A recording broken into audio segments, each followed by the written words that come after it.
सपा प्रमुख अखिलेश यादव ने बीजेपी पर किसानों को बर्बाद करने का आरोप लगाया और बीजेपी को किसान विरोधी सरकार करार दिया। बीजेपी को आड़े हाथों लेते हुए अखिलेश ने करारा हमला बोला। उनके इन हमलों से बीजेपी बुरी तरह घिरी हुई दिखाई दे रही है। तो क्या कुछ कहा अखिलेश ने और क्या है पूरी खबर, देखिए इस रिपोर्ट में। उत्तर प्रदेश के कई जिलों में बड़े पैमाने पर किसानों ने आलू का उत्पादन किया, लेकिन बाजार में किसानों को उनकी उपज का सही मूल्य नहीं मिल रहा, जिससे किसानों में रोष है। किसान सरकार से नाराज बताए जा रहे हैं और अब किसानों को विपक्ष का साथ मिला है।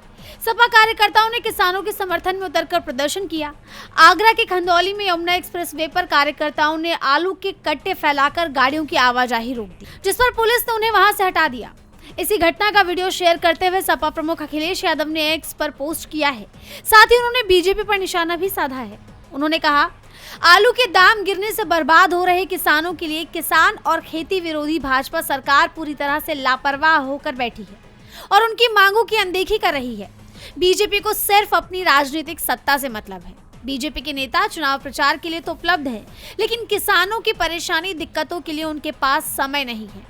बीजेपी का पूरा खेल ही यही है कि पैदावार के दाम इतने कम करवा दो कि किसानों की लागत ना निकले और वो थक हार कर खेतीबाड़ी का काम ही छोड़ दे और अपनी जमीनें बीजेपी के समर्थक अमीरों को कौड़ियों के दाम बेचने पर मजबूर हो जाए और फिर ये भाजपाई पैसे वाले किसान को उसके अपने खेत में ही मालिक से मजदूर बना दे। अखिलेश ने इसे बीजेपी की साजिश बताया और कहा कि भाजपाइयों की साजिश ही ये है कि वो किसानों की जमीन हड़प कर बड़े स्तर पर खेती करके खाद्यान्न और फसलों की पैदावार को अपने हाथों में ले और फिर मनमानी कीमत जनता से वसूले। इसीलिए बीजेपी कभी भू अधिग्रहण बिल लाती है, कभी 3 कृषि काले कानून या फिर भारत की खेती कारोबार के लिए प्राणघातक अमेरिकी डील करती है।